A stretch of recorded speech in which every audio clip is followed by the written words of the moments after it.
You want to go from 1 to 4.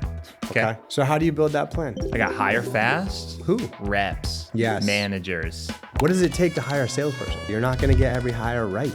I set up the plan to hire 3 salespeople every quarter. I know my ramp. I know my attrition. I know my demand generation expectations. Then Q1 happens. Guess what most boards say to do? Double. Yeah, go faster. Catch up. You're behind. Why are we behind? It's broken. You're back in your San Francisco 1-bedroom, just finished a long day of work. Little latte to give you an evening ahead because you still have some work to do. First thing on the order of business is your VC who just invested in you because you crushed it with your product and you have product market fit and you have go-to-market fit and you're ready to scale revenue. How much are you gonna do next year? I'm gonna triple it. Why? Because I have to. Let's be a little more aggressive. You wanna go from 1 to 4. Okay. So how do you build that plan? I got hire fast. Who? Reps. Yes. Managers. Well, let's just assume we have 2 salespeople on staff right now. How many do we have to hire? I'm bad at math.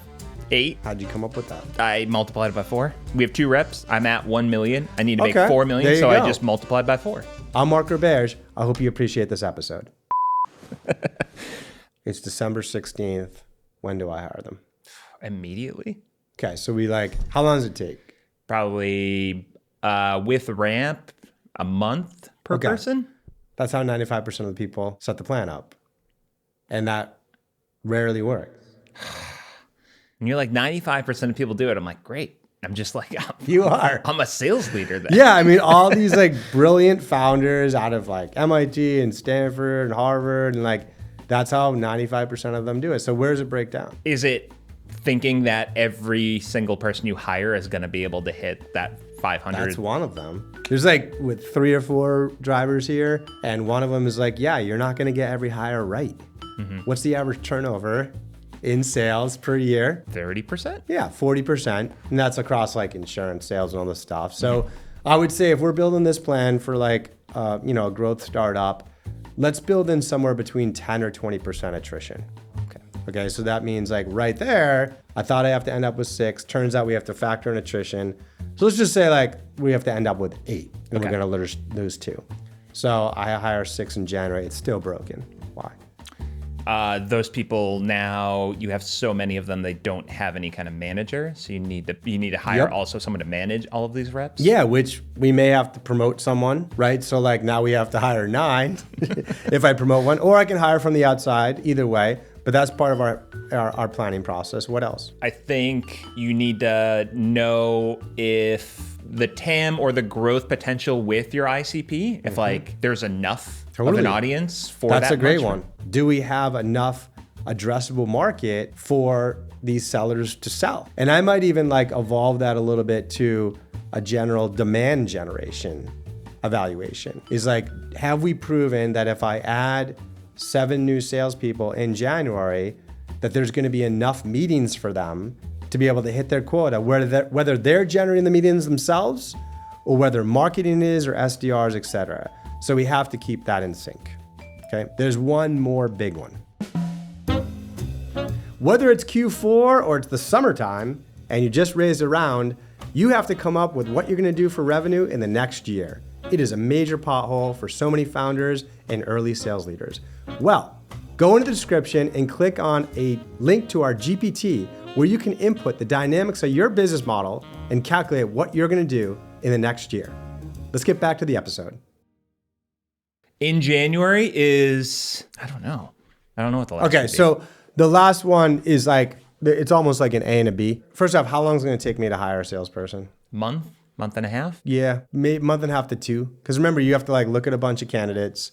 It might, if you're awesome, it might take you 2 or 3 weeks to work them through the interview process. Then they have to quit if they're at a good job, a job. They have to give 2 weeks notice. Mm-hmm. They might want to take a week or 2 off to So it adds up. It can take a while. So we have to factor that in. When we hire them, are they producing the $500,000 a year? Not right away. What do we have to do? They got a ramp. How long? Another month of ramp. 3 to 4 months, honestly. Oh, wow. Because you gotta, not only do you have to learn the playbook and the product, which could take a month, you have to build a pipeline. So just because okay, you come in, you had a great training, in a month you have the sales process down cold, and you have the product down cold, meaning you are performing as a top performer, you're not gonna like make a call the next day and close someone. Now, if we're even selling stuff that's $1 million, that could have a sales cycle of like quarters, 2, 3, 4 quarters. So the ramp is even more. So that was a flaw in our plan, is we didn't associate the ramp. And then the final piece I would say is we probably don't want to hire all 7 of those salespeople in January, because up until this point, we've only hired 2 salespeople in a year. What does it take to hire a salesperson? Time, resource. Someone has to do the interviews. What else? You need like HR to come up with like their comp plan. You need Brilliance. a leader to Brilliance. structure the comp plan. Brilliance. We need candidates. Like literally, like that's a whole nother pipeline. Is like I have 2 salespeople that I hired in 2025 that may have come through the venture capital firm or my network. Now I have to hire 7. I get 30 applications. I decide to screen 10 people. 5 of them get to the role play and I hire 1 person, right? Like I need to manage, versus if I had 2 people apply, screened 1 of them and hired them. Yeah, you might get lucky, but like you're probably gonna be better off if you create some sort of like candidate pipeline process. So that's gonna take time. So I'd much rather, instead of hire 7 salespeople in January and assume that I can just make all this happen, I wanna set a goal of a pacing of say like 3 salespeople a quarter. Now we're better off, okay? So it's not just like hire 7 to get to a team of 9 in January. Instead I'm doing 3 a quarter. I'm gonna have a 3-month ramp. So I'm gonna assume nothing in the first 3 months and maybe get them ramped up. That might be overly simple. I wanna have 2 salespeople are gonna quit at some point through the year. So I factor in that and I have 1 person that's promoted. And I also, that kind of outlines my sales capacity. At any moment, I can see how many salespeople I have ramped in any month, how many salespeople I have in training and ramping in any month, and how many I need to hire. And I can do the math of like $500,000 a year or $125,000 a quarter to see what my sales headcount is gonna produce. The other half of that is the demand gen piece. So I need to make sure that my medium volume is keeping pace with the salesperson hiring as well. And so I might say like, okay, we're gonna try to get 1/3 of our meetings from marketing, 1/3 of our meetings from our cold calling SDR team, and 1/3 of our meetings are from the account executives themselves sourcing folks. So now I have a very clear assignment to marketing, SDRs, and the AEs on how many meetings per month are happening to make sure that my demand generation is meeting my sales capacity.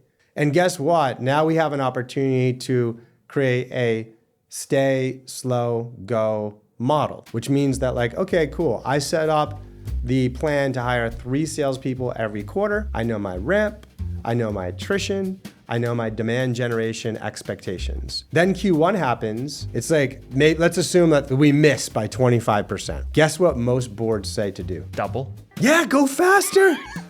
Catch up. You're behind. You're behind. Why are we behind? We didn't have the right sales, but we need more salespeople. It's broken.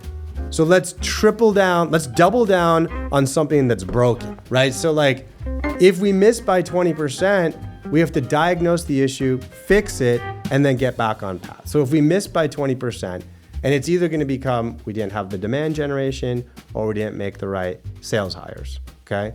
And so we have to fix it. It might take a week, it might take a month, it might take a quarter, but we're not gonna continue with the plan. But let's say, okay, 2 months later, the demand gen's fixed, we replaced some of the SDRs, we had better messaging, now we're back on pace, let's go back to 3 salespeople a quarter. So obviously that's gonna hurt our plan. We're not gonna go from 1 to 4, we might only go from 1 to 3, but we didn't unnecessarily burn a bunch of capital and put the business under. Takeaways. It's extraordinarily common when founders and early sales leaders are building the annual plan to do simply a top-down approach. It's like, okay, I gotta go from 1 million to 4 million this year because that's what my VC told me to do, and that's what the market tells me to do. That's fine. There's certain constraints around that. And they just take into account like the sales headcount. They're like, well, each of my salespeople does 500,000. I need to add 3 million. I have 2 on staff. So I need a total of 6. I need to add 4. I'm gonna do it in January. Completely broken. And we walk through all the elements with that have to be counted. It's a simple Google Sheet, Excel spreadsheet model. Number 1, those folks need to ramp. Factor in the ramp, and that's gonna cause us to have to hire a couple more. Number 2, we have to factor in attrition. Good for you if you make all the hires right. I've never seen it in the first year. Factor in like 10 to 20%, and that's gonna have to hire a couple more. Number 3, we gotta make sure the demand gen capacity matches the sales capacity. Just because we have those salespeople on the floor doesn't mean they're gonna hit their number. We need to make sure there's some strategy, some scalable strategy on getting the meetings, whether the account executives are generating the meetings themselves, or we have an SDR team or marketing team that's doing it itself. It sounds a little more complicated, but this is the type of modeling and planning that's gonna create predictable scale. It is the science of scaling. I'm Mark Roberge. I hope you appreciate this episode.